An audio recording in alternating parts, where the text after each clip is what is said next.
Então vamos lá, hoje à noite nós teremos apenas a parte introdutória da carta, segunda carta de Paulo aos Coríntios, capítulo 1, versos 1 e 2.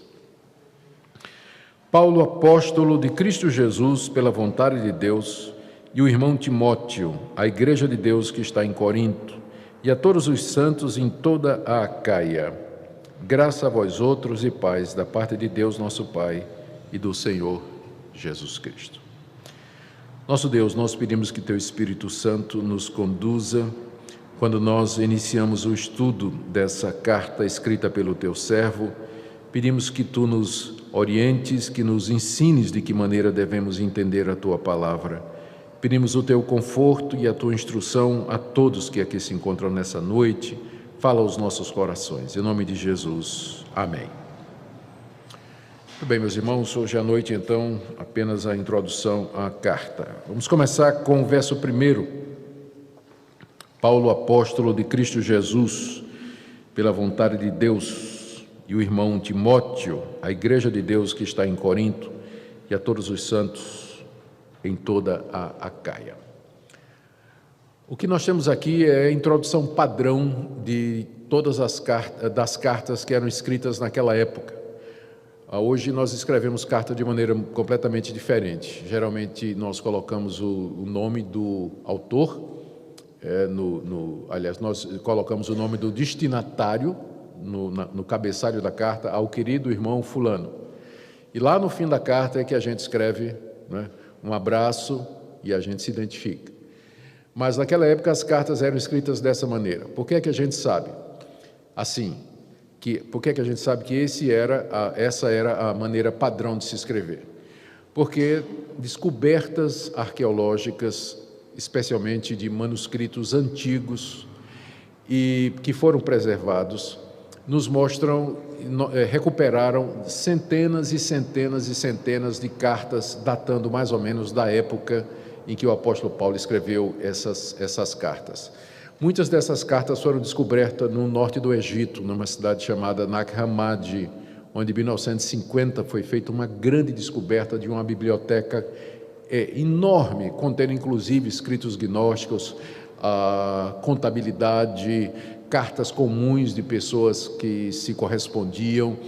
E essa descoberta nos ajudou a compreender melhor o Novo Testamento.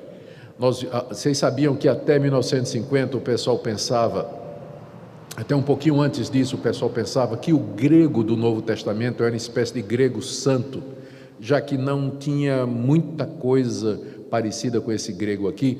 O grego que a gente conhecia era o grego da Septuaginta, que era a tradução que foi feita cerca de 125 anos antes de Cristo, das escrituras hebraicas para o grego, foi feita em Alexandria, e o Novo Testamento. Fora isso, nós não tínhamos muito material para comparar e tentar entender a gramática da língua grega. Depois dessa descoberta, se verificou que o grego do Novo Testamento era o que a gente chama hoje de grego koiné, ou seja, comum.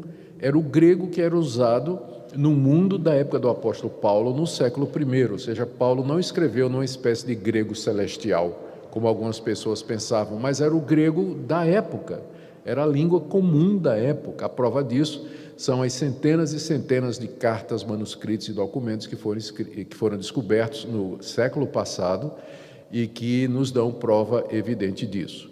O que mostra que, na feitura da Bíblia, Deus se utilizou de instrumentos e mecanismos disponíveis, que eram acessíveis à humanidade. Nós não devemos subestimar a divindade da Bíblia, mas também não devemos fazer dela o que ela não é.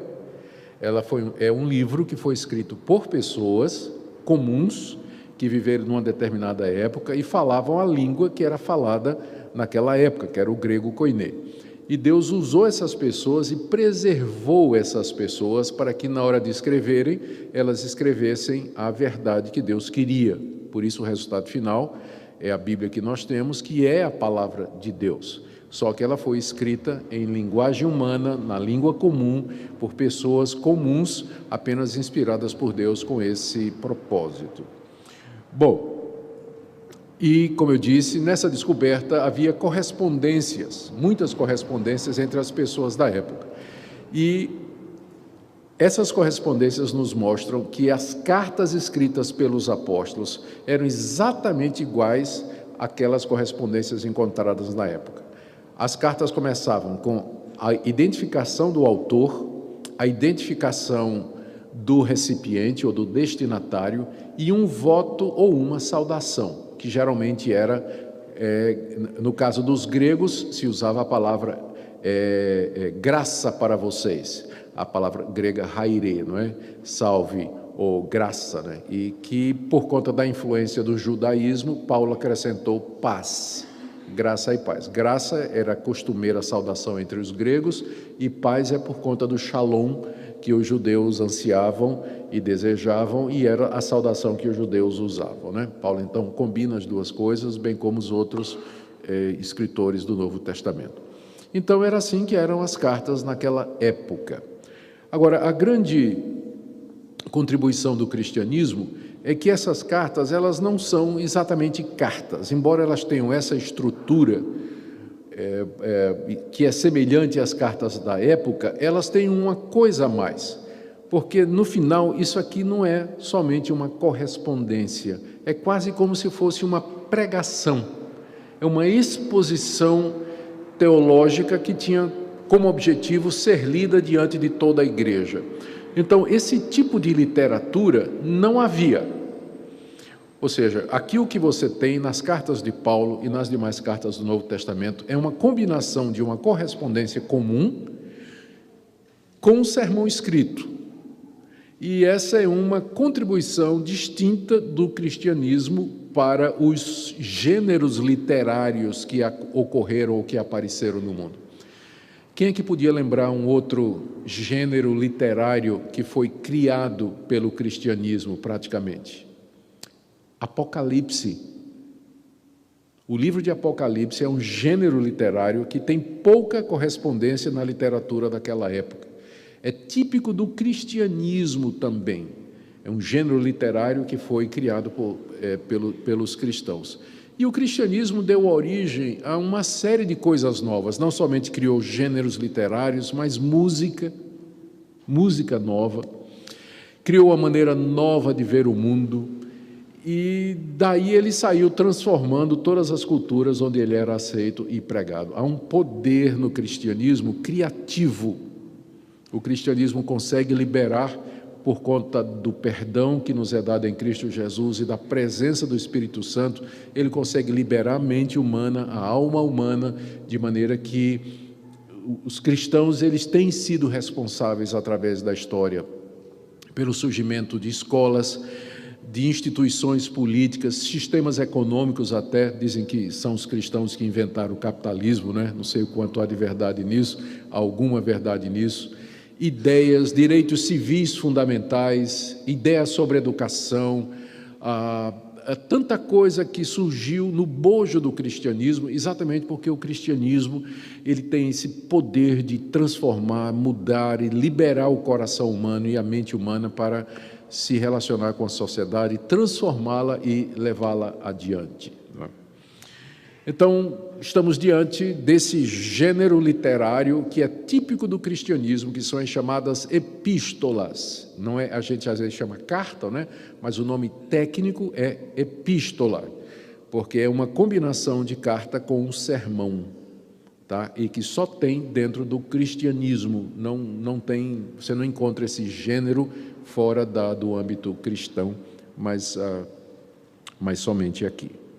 Bom, então, seguindo o costume da época, o apóstolo Paulo se apresenta, o autor se apresenta, não é, no verso 1, como sendo Paulo, apóstolo de Cristo Jesus pela vontade de Deus.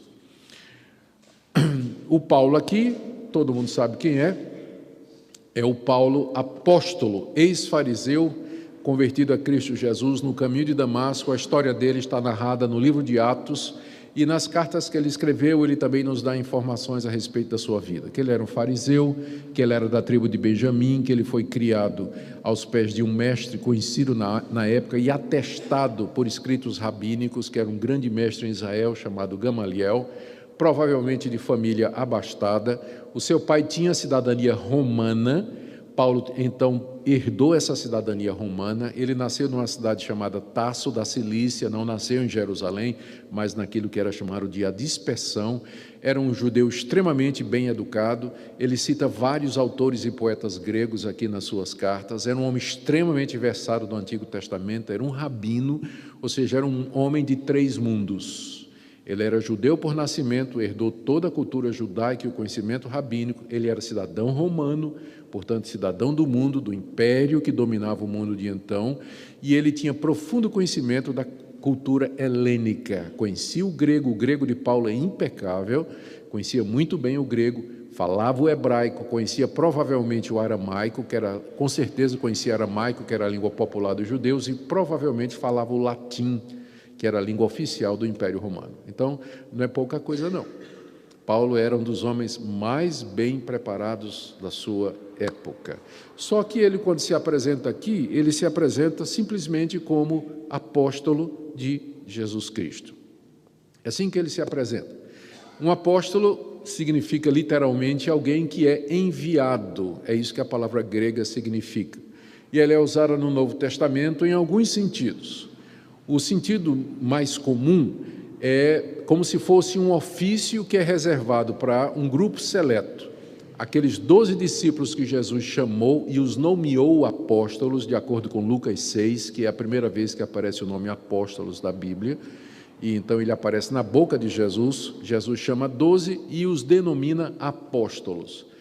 Então, a palavra apóstolo no Novo Testamento é usada na maioria das vezes para se referir aos 12 discípulos que Jesus escolheu. Em seguida, a palavra é usada para se referir a Paulo, quer seja Paulo se chamando de apóstolo, quer seja pessoas se referindo a Paulo como apóstolo.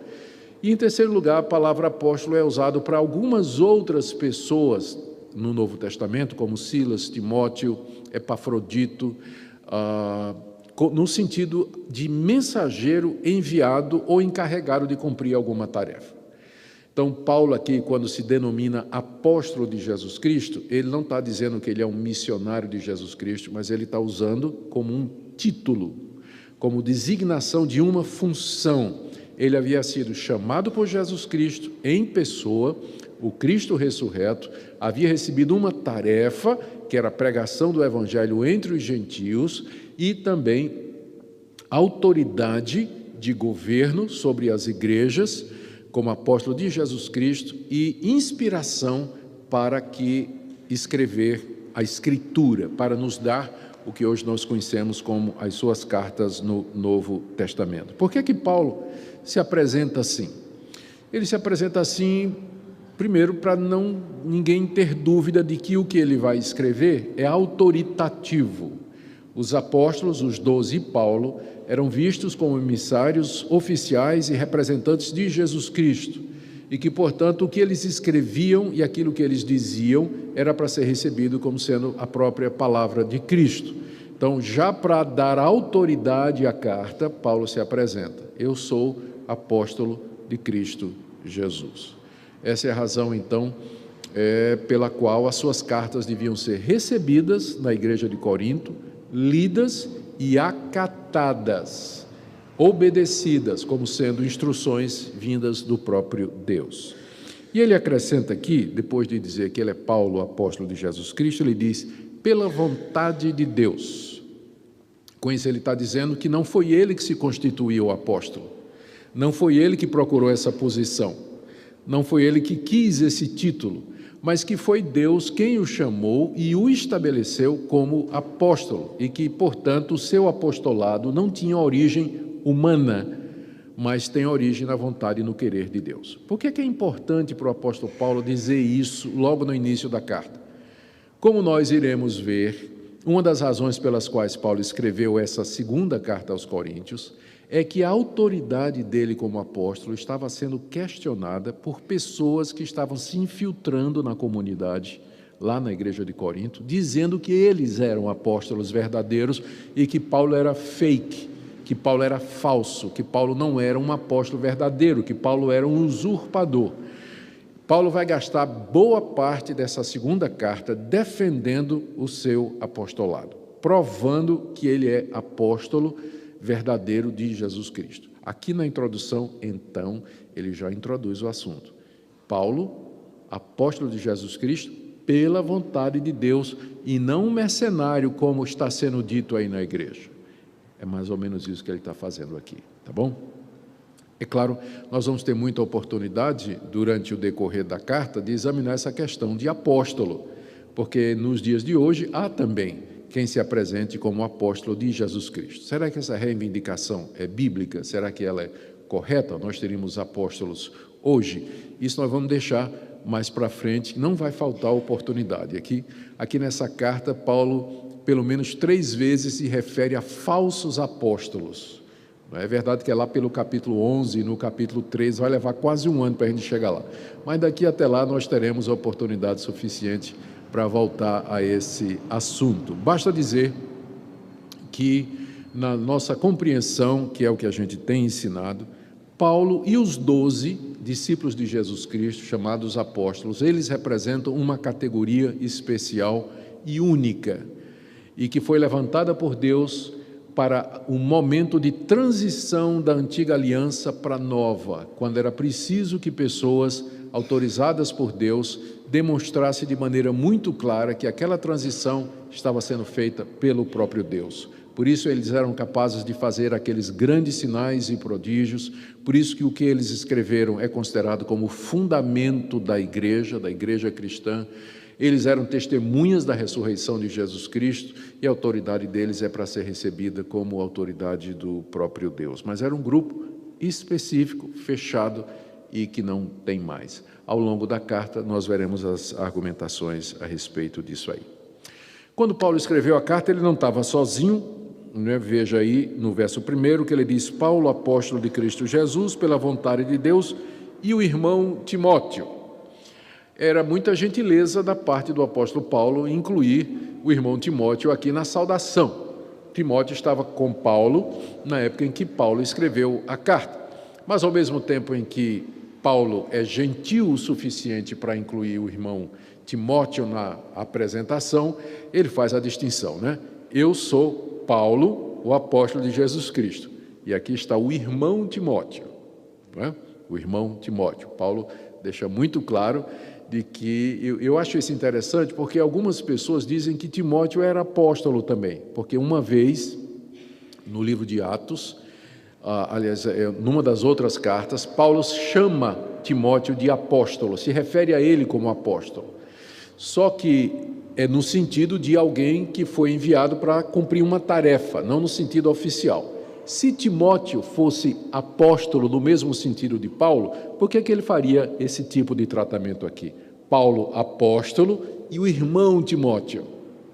Se Timóteo era apóstolo, né, Paulo, né, certamente o incluiria na mesma saudação apostólica, mas é evidente que quando Paulo chama Timóteo de apóstolo, é no sentido de encarregado, no sentido de missionário, alguém que é enviado para cumprir uma missão. E era isso que Timóteo fazia o tempo todo. Paulo enviava para cumprir determinadas tarefas, cuidar de determinadas igrejas, resolver problemas em determinadas regiões.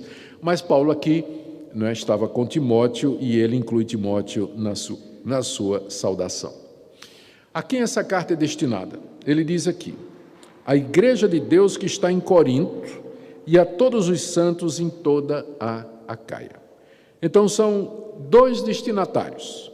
Primeiro, a igreja de Deus na cidade de Corinto. Bom, eu acho sempre impressionante que Deus teria uma igreja numa cidade como Corinto. Corinto era uma das cidades mais devassa daquela época.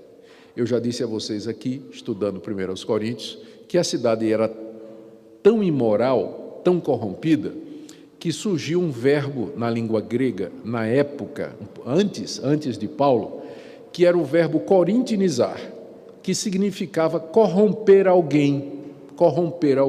Corintinizar alguém era levar aquela pessoa a se tornar corrupta. Esse verbo, ele foi cunhado em cima da fama da cidade de Corinto, para vocês terem uma ideia. Agora veja só o que não parece uma contradição. A igreja de Deus que está em Corinto, a cidade mais devassa daquela época. Mesmo naquela cidade devassa, Deus tinha uma igreja. A igreja foi criada por Deus para estar no mundo.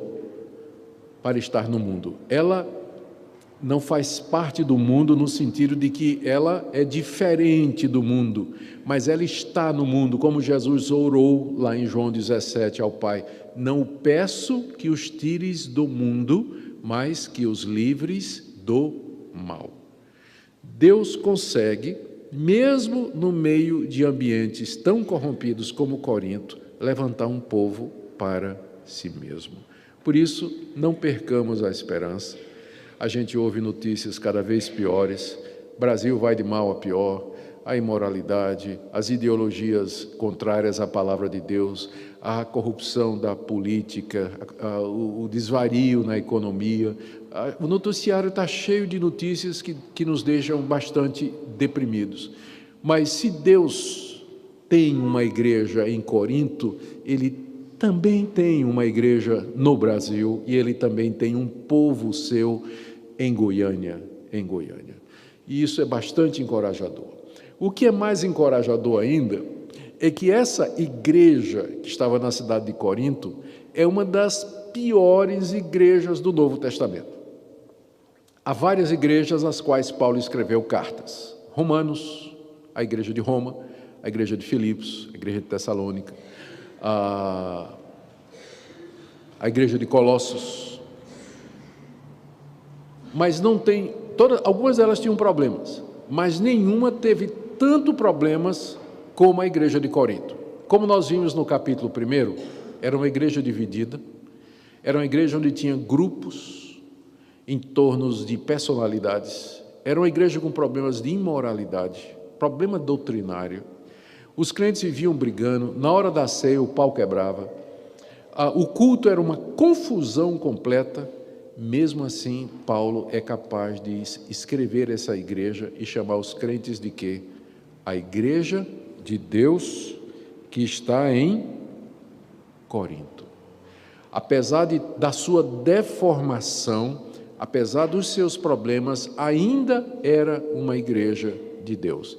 Aí vem a grande pergunta: qual o limite? Qual o limite?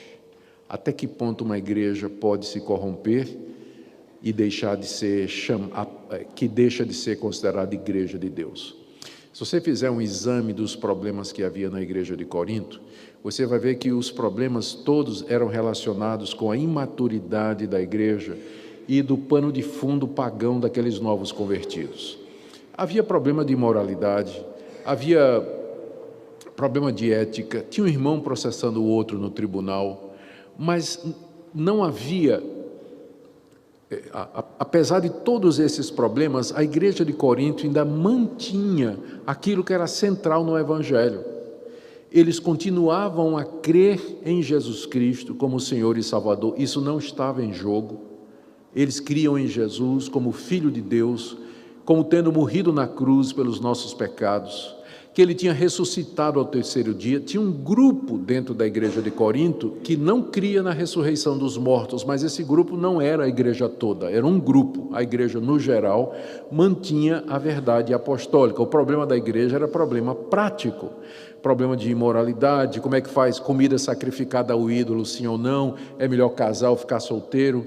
Então, era uma igreja que, embora problemática, ela não tinha abandonado as grandes verdades centrais que havia aprendido com o apóstolo Paulo, que era diferente da igreja dos Gálatas. Na igreja dos Gálatas, Paulo não trata a igreja dos Gálatas com a mesma misericórdia com que ele trata a igreja de Corinto. Na igreja dos Gálatas, Paulo fica dizendo mesmo: se vocês continuarem assim, vocês estão separados da graça de Deus, meu trabalho foi em vão, esse é outro evangelho, eu não reconheço vocês, vocês são insensatos, vocês estão fascinados por uma outra mensagem. E Paulo quase que excomunga a igreja as igrejas da Galácia, não é? Mas a igreja de Corinto é chamada de a igreja de Deus que está em Corinto. Então, antes de você chutar o pau da barraca e dizer assim, a minha igreja não presta, lê as 2 cartas de Paulo aos Coríntios. Você vai ver a misericórdia, a compaixão que ele tem para com aquela igreja, que ainda mantinha o verdadeiro evangelho, embora tivesse alguns desvios na área moral e na área prática, que Paulo tenta corrigir aqui. Paulo ainda acreditava que aquela igreja era a igreja de Deus. Bom, mas ele também diz que a carta é, final do verso 1, a todos os santos em toda a Acaia. Acaia era a região, era a província da qual Corinto era a capital. Era uma das grandes províncias do Império Romano. E Corinto era exatamente a capital dessa província. E ali na região da Acaia, Paulo havia plantado várias igrejas, além da igreja de Corinto, que era a principal na capital. Então, quando Paulo saúda a igreja de Deus que está em Corinto e a todos os santos em toda a Acaia, é porque, com certeza, ele esperava que essa carta fosse lida na igreja de Corinto e que depois ela fosse lida nas demais igrejas ali da região onde Paulo também havia trabalhado e labutado. O que nos mostra que essas cartas, elas foram escritas mais como cartas circulares, embora é escrita diretamente para a igreja de Corinto, mas a expectativa de Paulo é que depois de ser lida na cidade de Corinto, lá pelos crentes de Corinto, aquela carta fosse copiada e lida pelas igrejas ali da região. Por isso que ele faz essa saudação, não é? Abrangente, incluindo as igrejas ali da província da Acaia. Muito bem. E aí, no verso 2, você tem a saudação, que fazia parte daquela abertura padrão, né, da correspondência. Ele os saúda com graça e paz, e diz que essa graça e essa paz, elas eram da parte de Deus, nosso Pai, e do Senhor Jesus Cristo. A primeira pergunta que vem à cabeça aqui é: onde está o Espírito Santo, né? Onde está o Espírito Santo? Ele sempre fala, por que aqui então só menciona o Pai e o Filho, Jesus Cristo? A resposta é que isso é bastante costumeiro nas cartas do apóstolo Paulo. Ele parece que pressupõe a ação do Espírito Santo silenciosa, invisível, embora extremamente eficaz. Durante a carta, nós vamos ver, ele menciona o Espírito Santo em vários contextos em que é evidente que ele considera que o Espírito Santo é Deus, é a terceira pessoa da Trindade. Mas, como sendo aquela pessoa da Trindade, cuja tarefa é aplicar a obra de Jesus Cristo e glorificar o Pai e o Filho, o Espírito Santo aparece menos do que o Pai e o Filho nas cartas do apóstolo Paulo. Não é que ele tem qualquer desprezo, menosprezo ou diminuição pela terceira pessoa da Trindade, mas é que a tarefa do Espírito Santo é glorificar Jesus Cristo, como ele mesmo disse, né? Quando o Espírito Santo vier, ele não vai falar de si mesmo, mas ele vai me exaltar e vai ensinar as coisas a meu respeito e vos fará lembrar de tudo o que eu vos tenho dito. Então, a terceira pessoa da Trindade age nos bastidores, mais silenciosamente, mais ocultamente, mas nem por isso menos eficazmente. Por isso que essas saudações, elas geralmente têm o Pai e o Filho somente. Muito bem, essa é a saudação. Agora, deixa eu gastar um tempinho perguntando por que Paulo escreveu essa segunda carta. E eu já vou começar dizendo para vocês que essa não é a segunda carta. Essa é a quarta carta que o apóstolo Paulo escreveu à igreja de Corinto. Só que das 4, nós só temos 2. Por isso, 1ª e 2ª Coríntios. Na verdade, é a 2ª e a 4ª. Porque a 1ª e a 3ª nós perdemos. O que ficou foram essas 2 que entraram na Bíblia com o nome de 1ª e 2ª. Deixa eu escrever para vocês a situação e dar as provas do que eu estou dizendo. Bom, a pergunta é por que Paulo escreveu essa carta, não é? Então, vamos lá. Primeiro, vamos começar com o livro de Atos, capítulo 18, de 1 a 18, não precisa abrir. Ali você tem um relato da chegada de Paulo na cidade de Corinto, de como ele começa a pregar o evangelho primeiro na sinagoga e depois numa casa, depois que ele foi expulso da sinagoga.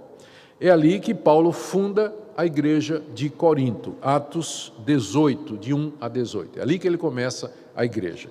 E lá ele passou algum tempo preparando a igreja, preparando a liderança, e depois, como era o costume dele, uma vez que ele entendeu que a igreja estava forte o suficiente, ele sai para plantar outra igreja num outro local estrategicamente escolhido.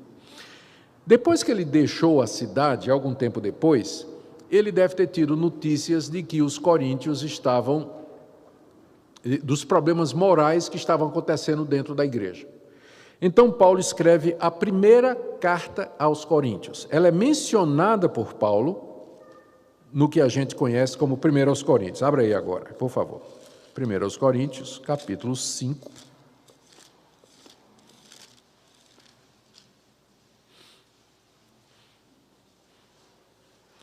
Verso 9.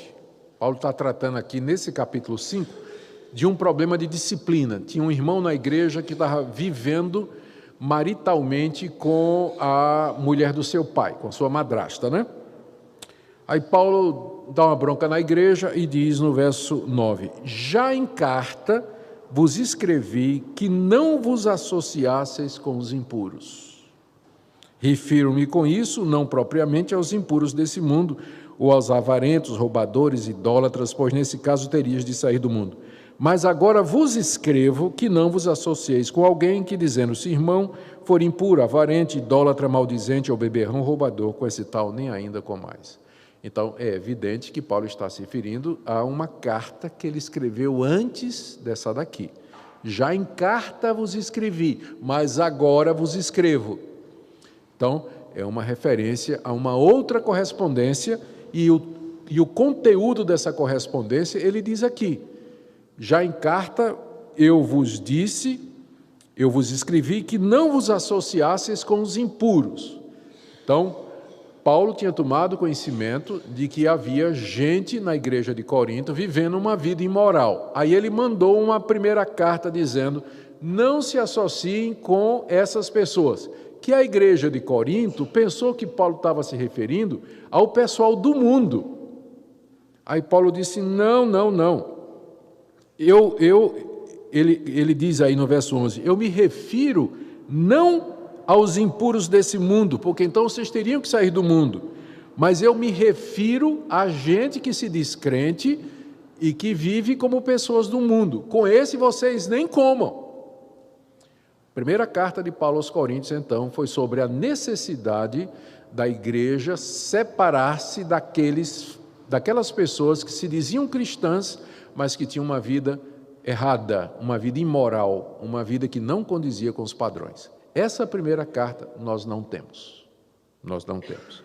Então, essa foi a sua primeira carta. Algum tempo depois, ele recebeu informações de que essa carta tinha sido mal compreendida e que não tinha dado muito certo, porque os problemas continuavam. Além disso, ele teve informações de outros problemas acontecendo na igreja. Então, ele escreve uma segunda carta, que é 1 aos Coríntios. Então, essa carta aqui, 1 aos Coríntios, na verdade, ela é a segunda carta na correspondência do apóstolo Paulo com aquela igreja. E nessa carta, conforme nós vimos, Paulo tenta resolver aqueles problemas que agravavam a vida daquela igreja. Parece que 1 aos Coríntios não deu certo, que é a segunda, né? E Paulo, então, num esforço pessoal para resolver o problema, ele faz uma visita à igreja, né, que seria a sua segunda visita a Corinto. A primeira, ele fundou a igreja. A segunda é depois da segunda carta. E ele se refere a essa visita como sendo uma visita triste. Nós vamos ver isso. 2 aos Coríntios 2, de 1 a 3, 2 aos Coríntios 12, 14 e 2 aos Coríntios 13, de 1 a 2. Ele diz: já é a segunda vez que eu vou falar, eu já tive com vocês uma segunda vez. Quando eu estive aí, a situação não foi muito boa. Então, o que é que aconteceu? Paulo resolveu fazer uma visita à igreja para resolver os problemas, e lá a coisa não foi boa. Paulo não foi muito bem recebido pela igreja, ele meio que saiu da igreja meio que enxotado de lá, né? Não, a recepção da igreja não foi boa com o apóstolo Paulo.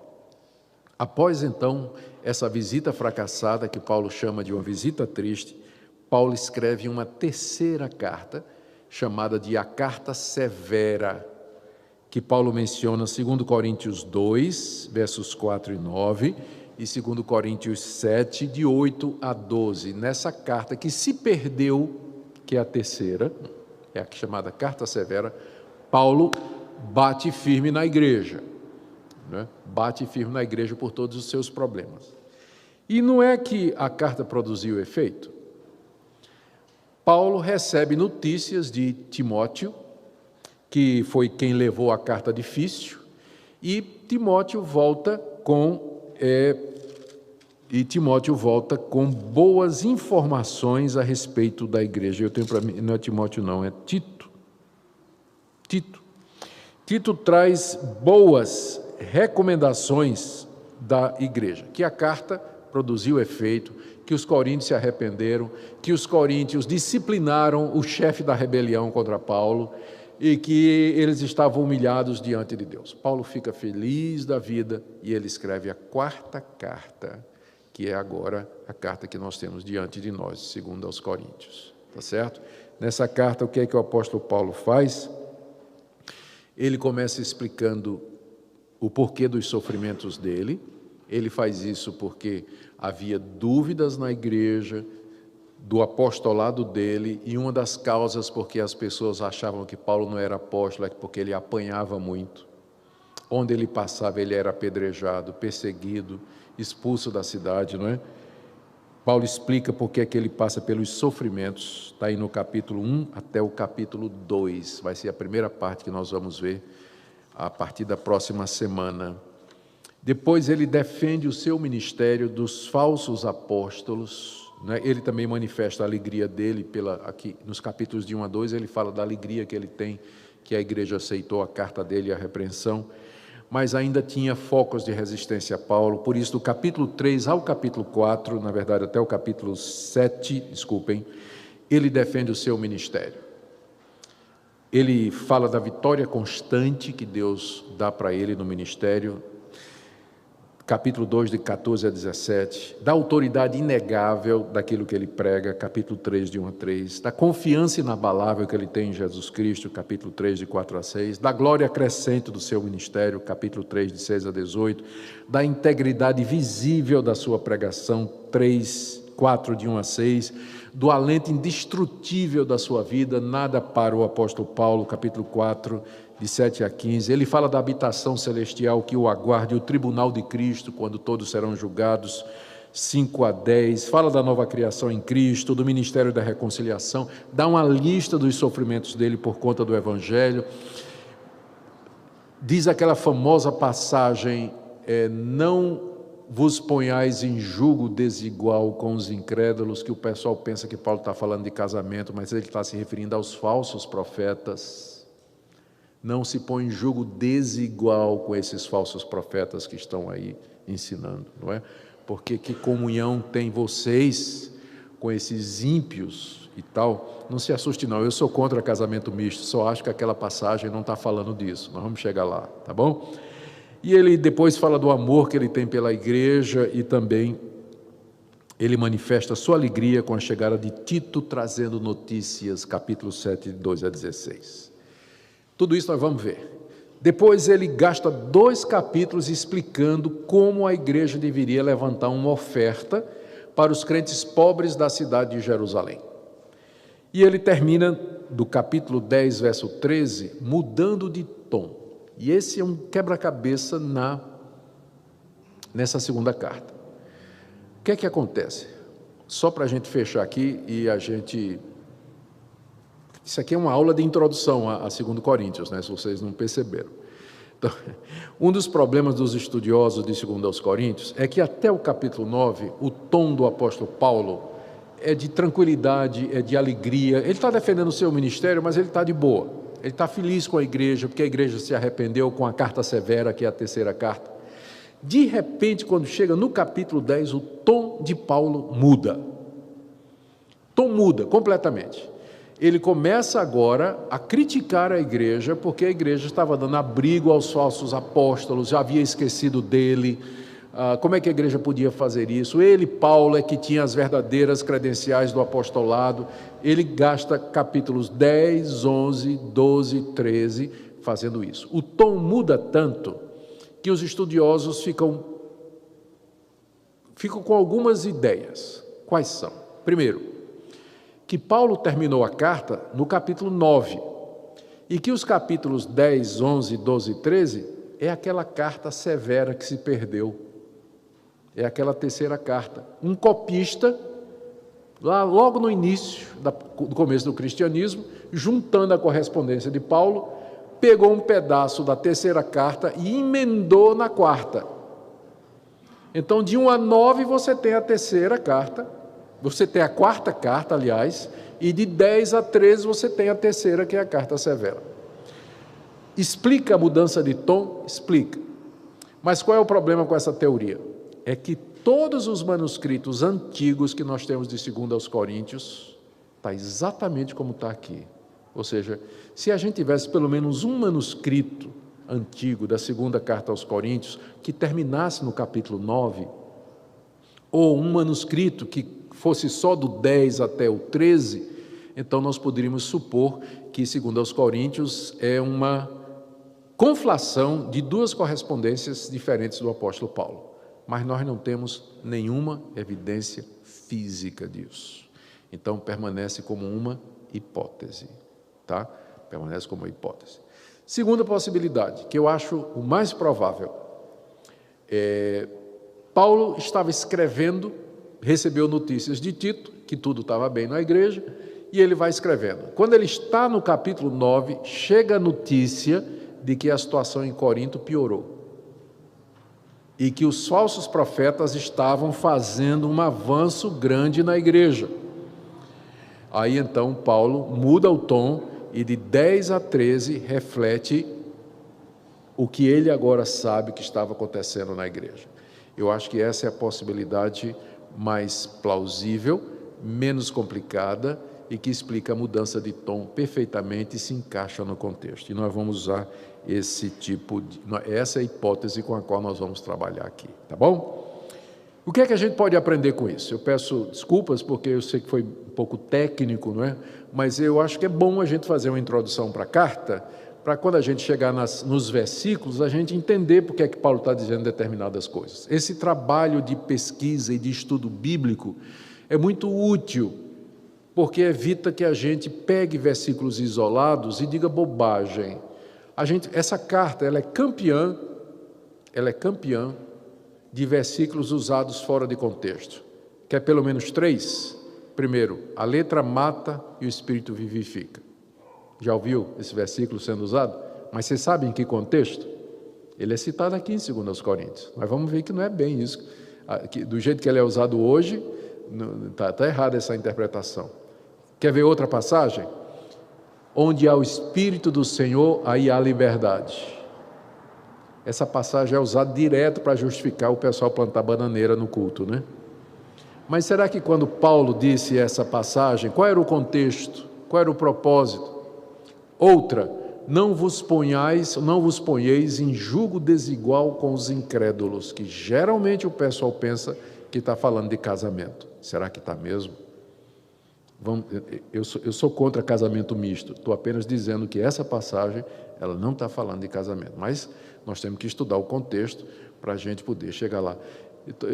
Então essa carta ela tem pelo menos 3 passagens que são usadas erradamente porque tiradas fora do contexto. Por isso que eu disse, por isso que eu estou fazendo esse trabalho introdutório, para que quando a gente for interpretar a carta, a gente faça isso à luz do seu quadro maior, porque aí as possibilidades da gente errar são menos.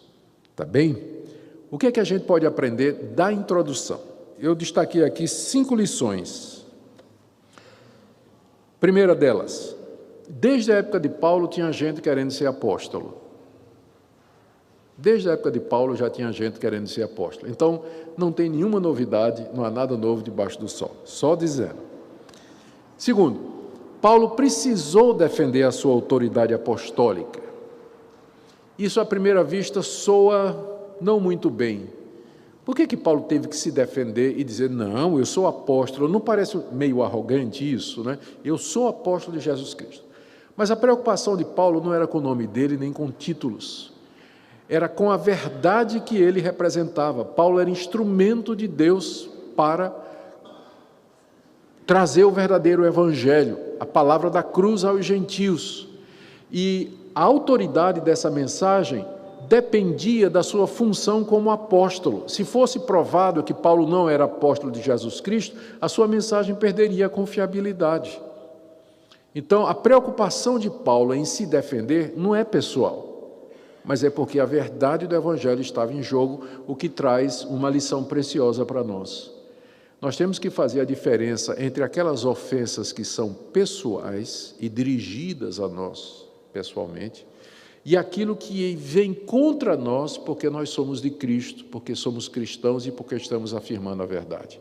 No primeiro caso, o que Jesus ensina é que a gente perdoe, que a gente dê a outra face, que a gente não reaja. Se é pessoal, a gente deve seguir o caminho do perdão e da misericórdia. Mas quando está em jogo a verdade de Deus, aí a gente pode virar onça mesmo e partir para a briga, porque o que está em jogo é a verdade do Evangelho.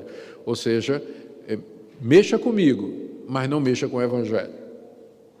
Não mexa com o Evangelho. Aí eu viro onça, né? Aí eu vou brigar. Como Calvino disse uma vez, todo cão, qual é o cão que não ladra quando vê o seu dono ser ameaçado? Qual é o cachorro que não late? Cachorro verdadeiro, né? Que tem uns que você joga uma boneca, eles ficam brincando lá e você no dono e ele não está nem aí, né?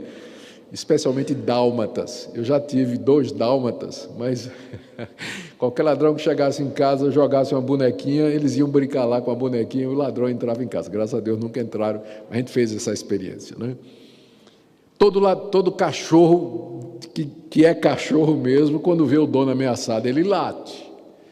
Então, mexa comigo, mas não mexa com o Senhor Jesus, porque aí eu vou latir, aí eu vou brigar. Paulo nos ensina isso aqui. Uma outra lição que eu pensei que nós devíamos tirar daqui é a formação da Bíblia. Paulo escreveu 4 cartas, mas somente 2 foram preservadas. Isso significa que Deus, quando orientou a formação da Bíblia, ele não somente inspirou os autores bíblicos, mas ele preservou aqueles escritos que ele queria que ficassem na Bíblia. Eu digo isso porque se hoje, amanhã, a gente descobrir a primeira carta que Paulo escreveu, aquela que ele menciona, o que é que a gente faz se a gente descobrir? Se a arqueologia descobrir num vaso enrolado aí, lá em algum lugar em Jerusalém, uma cópia da primeira carta que Paulo escreveu aos Coríntios e que a gente não tem, será que a gente devia incluir na Bíblia? Sim ou não? Resposta, minha resposta, não. Porque Deus não somente inspirou os autores bíblicos, mas ele supervisionou aqueles livros que deveriam ser preservados. Muita coisa foi escrita, outras coisas foram escritas. O próprio apóstolo João diz que Jesus fez muitos mais milagres do que aqueles que estavam narrados no Evangelho, mas aqueles foram selecionados por Deus com o objetivo de fazer-nos crer no Senhor Jesus. E por que eu estou dizendo isso? Para que você aprecie a sua Bíblia, para que você ame as Escrituras, para que você se dedique a elas, para que você as leia. Elas são resultado de um trabalho cuidadoso de Deus através dos séculos, de inspiração, especificação, preservação e seleção, até que hoje você pudesse chegar na sua casa, abrir seu aplicativo e ter a palavra de Deus viva, infalível, autoritativa e eficaz diante de você. E última coisa, até mesmo os melhores pastores enfrentam igrejas problemáticas. Quem fundou a igreja de Corinto foi o apóstolo Paulo, o melhor missionário que o cristianismo já teve, o maior pastor que o cristianismo já teve. Ainda assim não demorou muito e ela virou uma das igrejas mais complicadas que a gente tem notícia. Às vezes aparece alguém dizendo assim, pastor, especialmente jovens, eu estou sentindo que Deus está me chamando para ser pastor. Eu digo, rapaz, não faça isso. Não faça isso. Não, eu estou sentindo que Deus quer que eu seja pastor. Eu digo, rapaz, Que tal engenheiro, que tal médico, que tal outra profissão, meu filho? Porque o pastorado, ele não tem aquele glamour, não é? Aquela aura que às vezes pode parecer. Porque lidar com pessoas, você mesmo sendo uma delas, pecadores tomando conta de outros pecadores, você vai ver, o apóstolo Paulo teve que fazer 2 visitas à igreja, escrever 4 cartas, e o sofrimento e a angústia que ele passou por amor àquele povo. Então, ao contrário de outros pastores que querem encorajar muito, né, os jovens a serem pastores, eu primeiro faço tudo para desencorajar. E se depois de eu tomar todas as atitudes para desencorajar, a pessoa ainda persevera, aí eu vou considerar que é provável que ele tenha o chamado de Deus. Mas de cara, se você vier falar comigo, eu vou dizer não, né? Eu acho que você devia ser outra coisa, vamos pensar em outra alternativa para a sua vida. Pastor é a última hipótese. Martin Lloyd-Jones dizia: você só deve entrar num pastorado se não conseguir viver fora dele. Se você conseguir ser feliz, se realizar sendo qualquer outra profissão, vá em paz, Deus lhe abençoe e use. Mas o pastorado tem desse tipo de coisa que o apóstolo Paulo fala aqui. Vale a pena? Vale. Eu faria tudo de novo? Faria tudo de novo. Eu deixei engenharia elétrica, desenho industrial, um bom emprego público lá em Recife, por conta do chamado de Deus, e faria tudo outra vez com alegria. Dou graças a Deus por isso. Mas segura as pontas, tá bom? Que Deus nos ajude, meus irmãos. Vamos orar e depois eu vou abrir para perguntas. Senhor, muito obrigado pela Tua palavra, muito obrigado pelo apóstolo Paulo, pelos homens de Deus que o Senhor levantou através da história para nos ajudar. Pedimos que o estudo dessa carta acalente o nosso coração, nos instrua, nos conforte e nos dirija em tudo. Oramos especialmente pelos pastores que lutam às vezes com igrejas difíceis e complicadas como a igreja de Corinto. Dá-lhes resiliência, perseverança, humildade, como Paulo teve para tratar aqueles irmãos como igreja de Deus e ajudá-los a sair dos seus problemas. Obrigado que o Senhor é bom. Em nome de Jesus. Amém.